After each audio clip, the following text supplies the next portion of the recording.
Good morning, students. Welcome back to online class.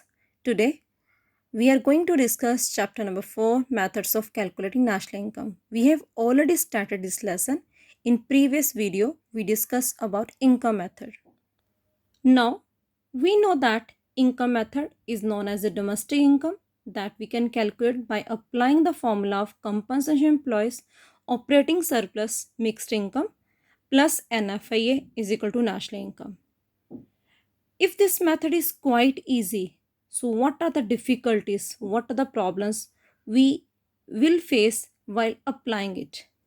अगर ये method इतना आसान है, इसका फॉर्मूला इतना इजी है, तो फिर क्या प्रॉब्लम आती है जब सम निकालते हैं तो हमें कुछ चीज़ों को फेस करना पड़ता है.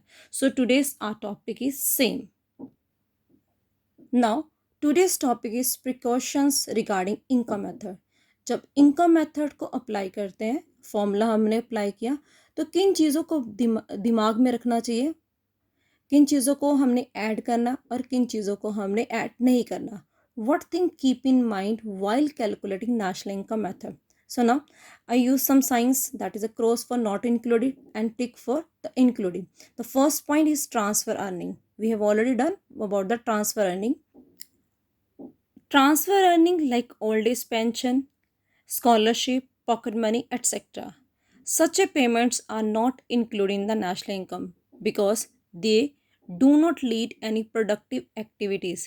ये इनकम कभी नेशनल इनकम के अंदर ऐड नहीं की जाती क्योंकि ऐसे इनकम किसी तरह की वैल्यू एडिशन नहीं करती. ये तो जस्ट रिसीव्ड इनकम है जो हमने किसी से रिसीव किया और हमारी पॉकेट में आई है. तो ऐसा अमाउंट जो ट्रांसफर अर्निंग का पार्ट है, it can be donation, it can be old age pension, इसको नेशनल इनकम में इंक्लूड नहीं किया जाता. Second point, income earned through illegal activities. Illegal activities just like gambling, theft, any other method जिससे हमें black money मिलती है.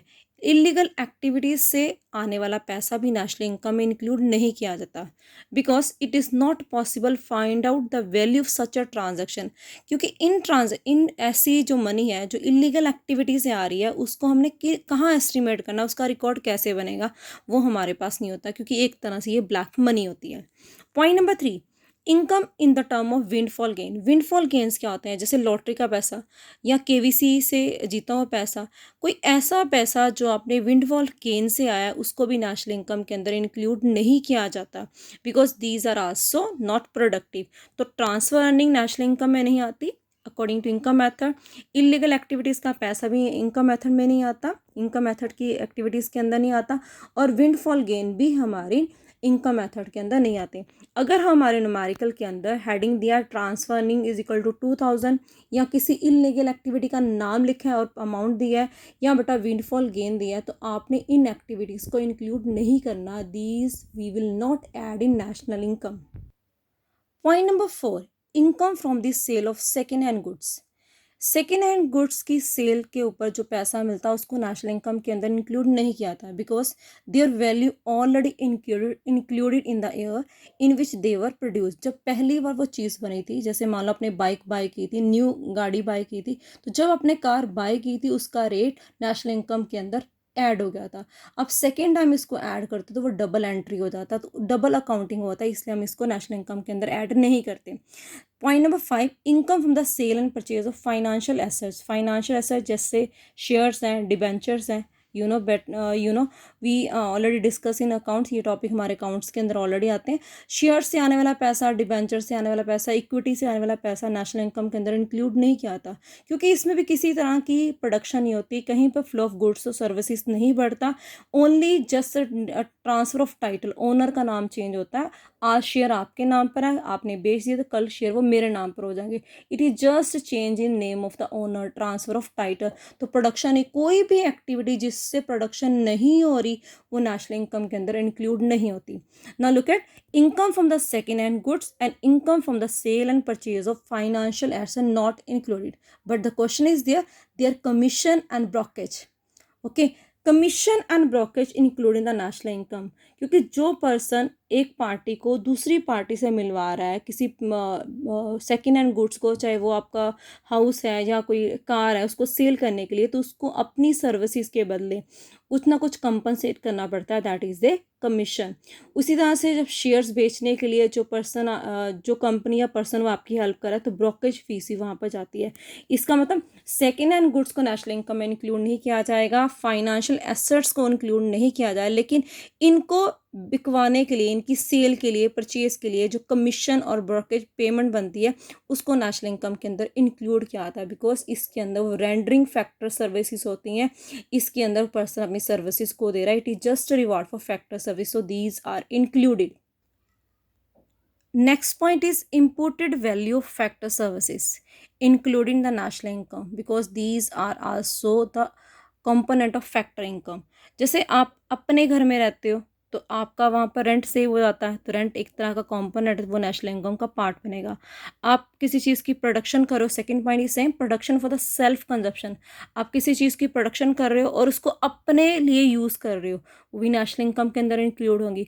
क्योंकि अगर आप अपना सामान नहीं यूज़ करते, अपने घर में नहीं रहते, तो कहीं और पे रहते हो, तो वहाँ पर भी आप रेंट पे करोगे, तो वो भी नेशनल इनकम इंक्लूड होगा।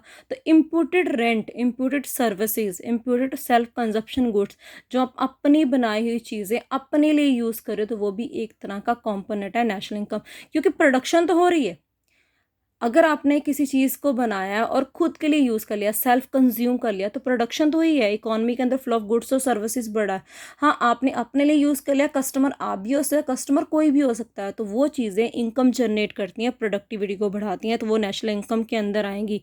तो इम्पोर्टेड वैल्यू का कोई भी कंसेप्ट वो नेशनल इनकम का पार्ट बन जाता है, नेशनल इनकम के अंदर आता है।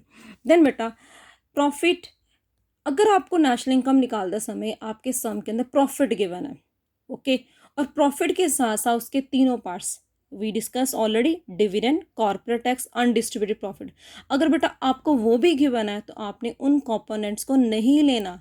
If profit is given then their component should not be separated added, उनको ऐड नहीं करते, कि प्रॉफिट का मीनिंग ही दीज थ्री कंपोनेंट है।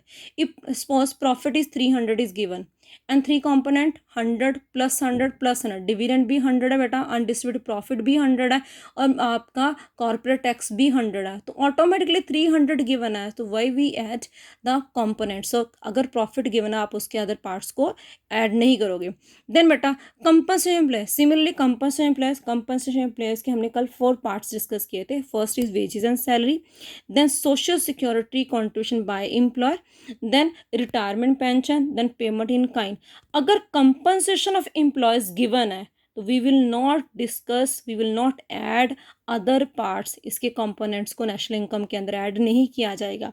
तो नेशनल इनकम निकालते समय किन बातों को हमने ध्यान में रखना और किन बातों को हमने इंक्लूड करना और किन बातों को हमने इंक्लूड नहीं करना, इस वीडियो के अंदर हम ये डिस्कस करें।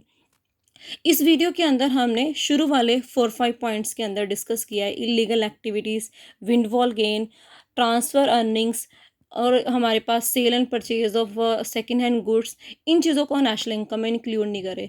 अगर इनके रीजंस को ध्यान में दो, तो आपके पास सिंगल लाइन में रीज़न है, दीज आर अनप्रोडक्टिव, इससे फ्लो ऑफ गुड्स और सर्विसेज नहीं बढ़ रहा, इन एक्टिविटीज़ के कारण कहीं भी हमारी इकॉनमी के अंदर ग्रोथ नहीं हो रही, जीडीपी इंक्रीज नहीं हो रहा, तो हम इसको नेशनल इनकम में कैसे ऐड कर सकते हैं।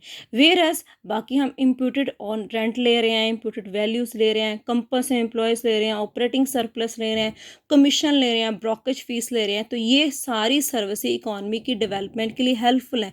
ये इकॉनमी के अंदर फैक्टर इनकम जनरेट करती हैं, ये इकॉनमी की प्रोडक्शन को बढ़ाती हैं, ये प्रोडक्टिविटी को इंक्रीज़ करती हैं, और इनके हम अकाउंट भी बना सकते हैं।